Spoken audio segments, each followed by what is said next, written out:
How's everyone doing today? Last class, we had ourselves a quiz, and as a general whole, everyone did very well. So congratulations. And we're going to build off of that today. Last class, we were talking about protons, neutrons, electrons, the atom. And today, we're going to be talking about ions. And let's just do a review of what we did last class, and we're going to talk about isotopes. So let's review our isotopes.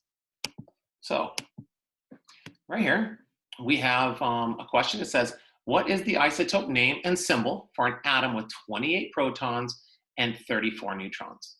So there's two parts to this question. We're looking for the isotope name, and we're looking for the isotope's symbol. So it says we have 28 protons and 34 neutrons. So let's quickly come to our periodic table, and let's find element number 28. And we can see element number 28 is sitting right here. Element number 28 is nickel. So we know that we're working with nickel. So let's take a look at our isotope name. So we're going to write nickel. Then we're going to put a little dash here. And then next to the dash, if you remember, in this area right here, we're going to put the mass. Now we have to remember, what is the mass? So if you remember, the mass of an isotope or an atom equals the number of protons plus the number of neutrons. So the protons plus the neutrons equals the mass. In this example, we're given 28 protons and 34 neutrons. Again, the number of protons helps us find the atom, which is nickel. And we can say we have 28 protons. We have 34 neutrons. And now let's get our calculators out and let's take a quick look. Let me get my calculator and take a look at what we have here.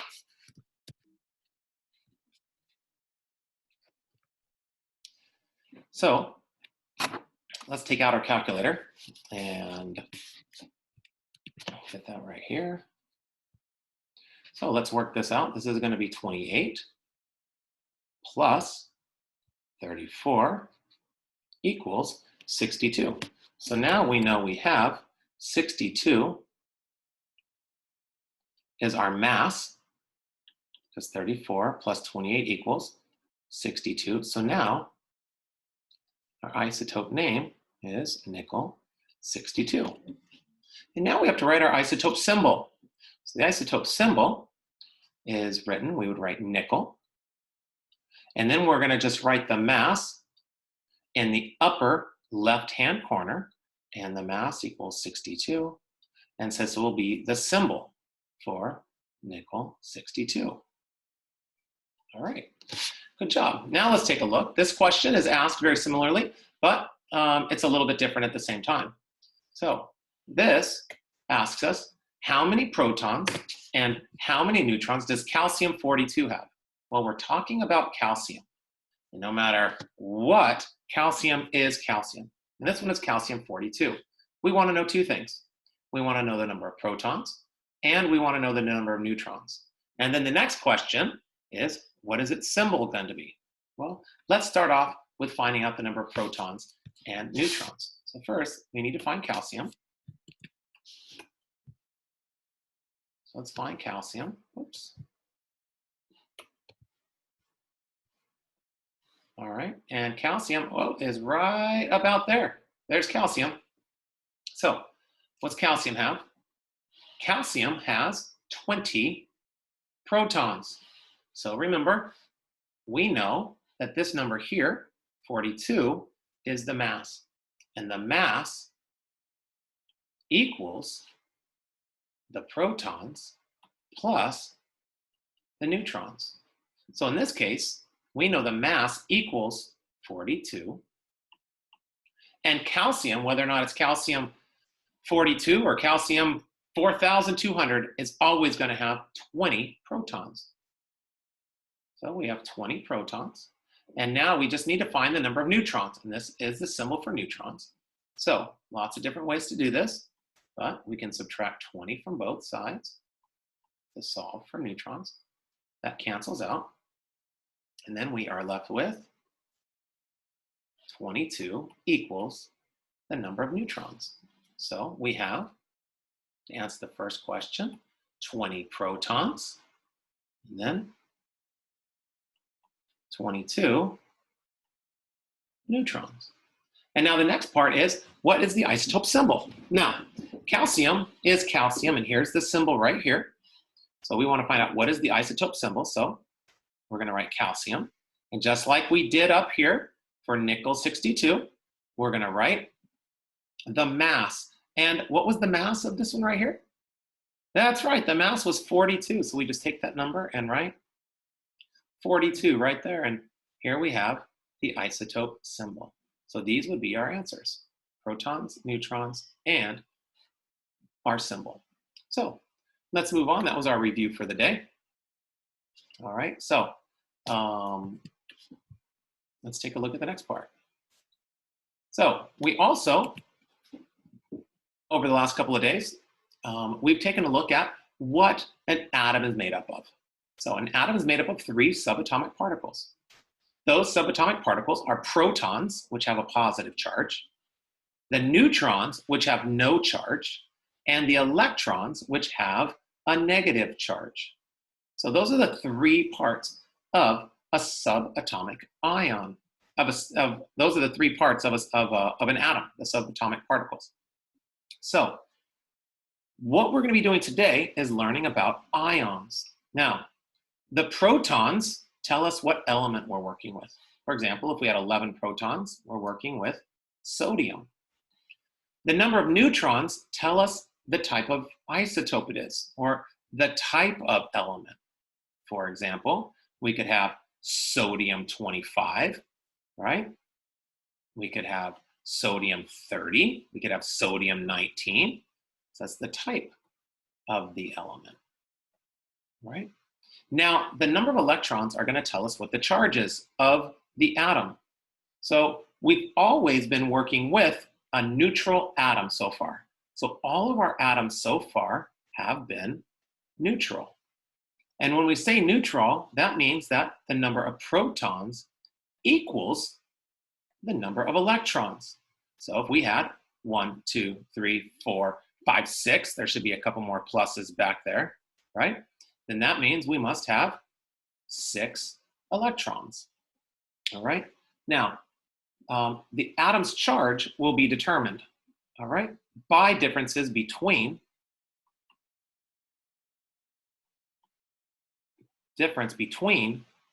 protons and electrons. Now, what is a positive? What is a negative? Well, you guys have probably seen a battery before, and batteries have plus sides and minus sides. Or a magnet. If we draw a magnet, right, then the magnet will have a plus side and a minus side. Those are the charges that we are talking about when we're going to be talking about ions today. So we're going to figure out the pluses and the minuses. All right.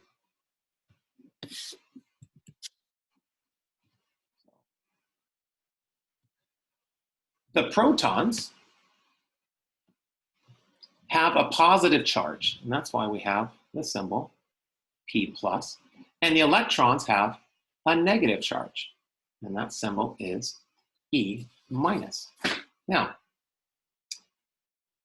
a neutral atom, which is what we've been working with, was an atom that has no electrical charge. And we said that it was when the protons equals the electrons. But now we're going to be working with ions. And this ion is an atom that is charged. And charged meaning we have a positive or a negative associated with that, just like we would a battery. So an ion is an atom with an electrical charge. And that is due to an unequal number of protons and electrons, which means the protons do not equal the electrons. And that's going to be the basis of what we're learning today, that the protons do not equal the electrons. Everything up to this point, we've had the protons equaling the electrons.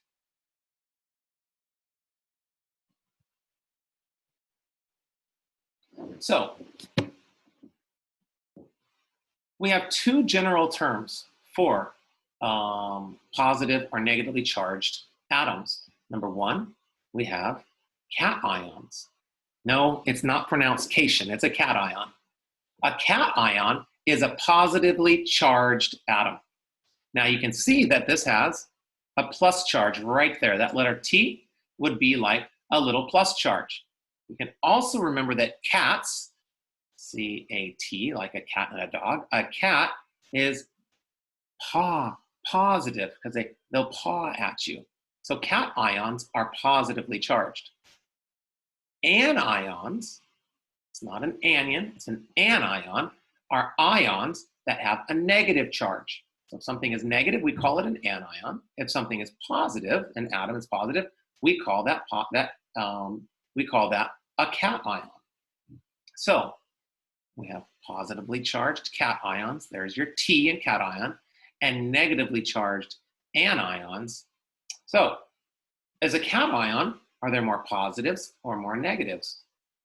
A cation will have more positive protons because the proton is what carries the positive charge. So if the atom is positive, there are more positive protons. If we have an anion, that means that we have a negative charge, which means we have more negatively charged electrons. So we might have, in this case, 10 protons and only 8 electrons. And in this case down here, that's an anion, we might have, 6 protons, and we might here have 9 electrons. So the electrons that are negative will have more than the protons that are positive.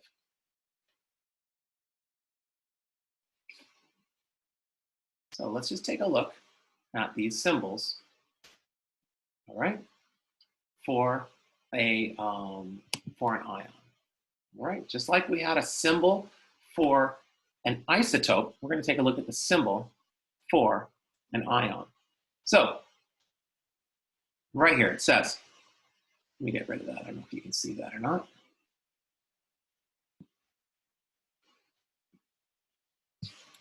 Thank you. All right, so what we have here, it says, what is the charge on a magnesium atom that has 10 electrons? And is that a cation or an anion? And then write the symbol. So looks like we're going to have 3 different questions here. So make sure we always read the question.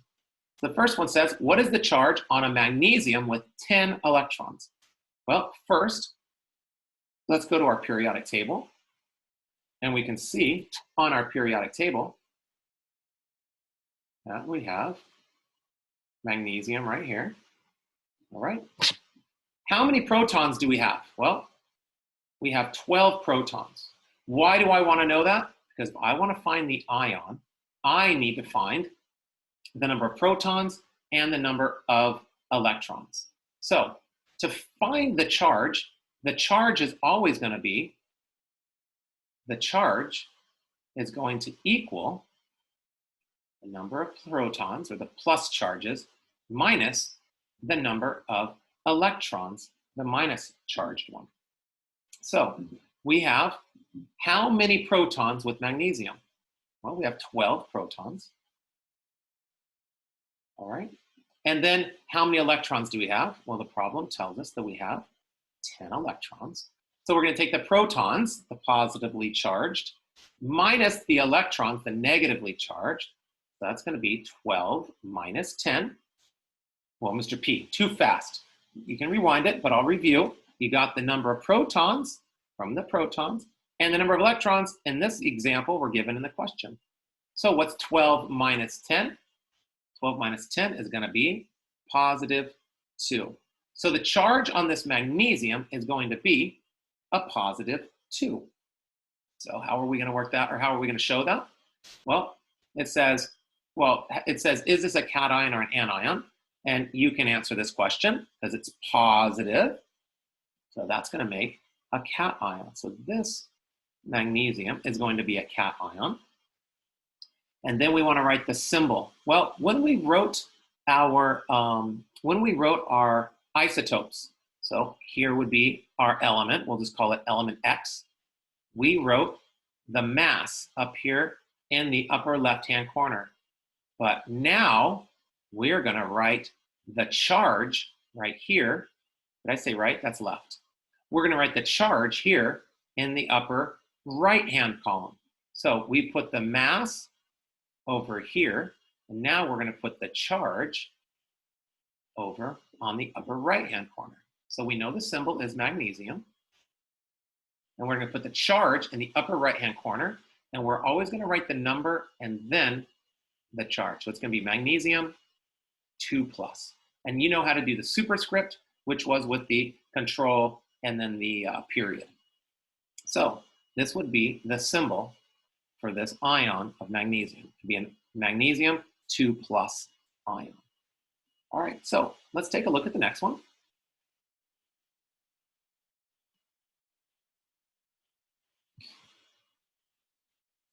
The next one says, what is the charge on a fluorine atom with 10 electrons?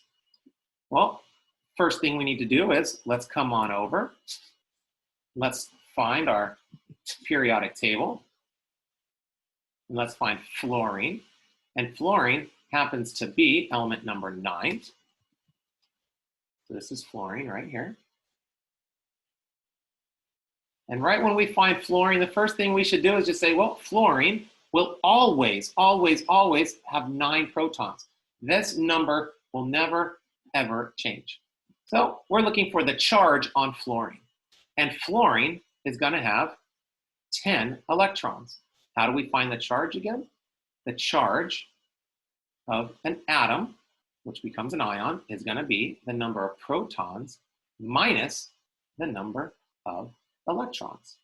So in this example, how many protons do we have, ladies and gentlemen? That's right, we have 9 protons. And we're going to subtract it by the number of electrons. And how many electrons do we have? We have right here, the problem gives us 10 electrons. And that will allow us to find the charge. So the charge is going to be a -1. Now it's very important that you tell me that the charge is a -1. And you know the charge is going to be minus because there are more negatives than there are positives. If you have more positives, then the charge will be positive. If you have more negative electrons, then the charge has to be negative. So in this example, the charge is -1. Is this a cation or an anion? Well, an anion is a negatively charged atom. Okay, so an anion will have a negative charge. And then we have to write the symbol. Well, we know that fluorine has the symbol of F. All right, so there's fluorine. We're going to put the charge in the upper right-hand corner. And so we would write a 1-. But we don't, in examples, have to write the 1. So you could write an F1-, or chemists don't like to write that much. So they're going to just put F-, and that's how I will be writing. It's kind of like in math when you're like, x plus 7 equals, 25. You don't write 1x minus 7. That 1, it's just intuitive that there's a 1 there. So you just say x, and the same thing happens here. Now, if you've got a -5, you can't just put a minus sign. You have to put the 5-, okay? So the symbol here would be F-. It would be an anion. All right, so if this was an example very quickly, you would write X-. Or for another example, you would write X2-, because we would have a 2 of them. Same thing with positive. If you have a symbol that is positive, you'd write an X with a positive. And if it happened to be a +2, then it would be X with a 2+ on it. You don't just put a minus if there's more than 1. All right. So let's do a couple more examples because your handout today is going to have lots of these on here. So there's many different ways to solve these problems. So let's take a quick look. This says write the ion symbol. So we're going to be writing the ion symbol. Remember, these are the symbols here. And we're going to write the ion symbol for something that has 26 protons and 23 electrons. I didn't give you information like I did last time. So now, since we have to write the symbol, you need to go out and find the symbol. So let's go find the symbol with 26 protons. Let's see. Wait a second, I think I passed it. Ah, there it is. Got it. So here we go, right in the middle of the screen, we have iron. All right, so iron has 26. The reason it's an Fe, we'll talk about later, is because of the derivation of where that word ferrous comes from. So it doesn't matter. So, but we have 26 protons, we knew that already. And we have 23 electrons, and we want to find out what's the ion symbol. All right, so do we have more pluses or more minuses? We have 26 plus charges and 23 minus charges. So should this iron be a positive or a negative charge? It should be a positive. Why? Because there's more positives. So we have, right now, we know we have 26 positive charges and we have 23 negative charges. So do we have more positive or negatives? We have more positives. Remember the formula, if you want to follow the formula. Some people, you're going to just go, oh, there's more positives, there's 3 more positives, you're going to just get it. Others of you might want to follow the formula. So you're going to subtract the protons minus the electrons. So we're going to take 23 away, right? And we'll take 23 away, 26 pluses. We'll subtract, and that'll leave us with a charge of a +3. And that would be our charge, +3. Now to finish this symbol, we would have to write, here's iron, so we would write Fe. And remember, where do we put the charge? Do we put the charge in the upper left or the upper right? That's right, we put it in the upper right. And the charge would be a +3, but when we write it, we always write the number first. And so we'd write a 3+ charge. And that would be the symbol for this ion. And next question says, is this a cation or an anion? It's a positively charged. So the answer would be, that's right, good. A cation. Well done. Good job, class.